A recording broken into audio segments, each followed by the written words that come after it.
Крестная книга. Вот здесь, пожалуйста, поставьте свою подпись. Уважаемые невесты. Свидетельство выдано казаку легкому, молодому, удалому Максиму, на его молодочке Анне, Куда ты? свадьбу гуляли, чтоб не каяться, чтобы после венца вместе быть до конца, чтоб друг дружку беречь, от напасти стеречь, чтоб добро наживать и свой род продолжать. У кого детей много, тот мил и людям, и Богу, а как муж и жена, то одна душа, и не надобен клад, то в семье будет лад. Так, нам нужны свидетели.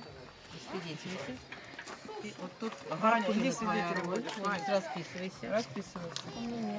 Просто Придумай. давай что-нибудь. Ты ж Гарпына. Напиши, Милана. Это роль твоя. Милана пиши. Казак сказать-ка вы не будете? Бабка, ты тут? Свидетельство. Так, свидетель, аккуратно только на нас. Иван пиши. Остап Курцелак.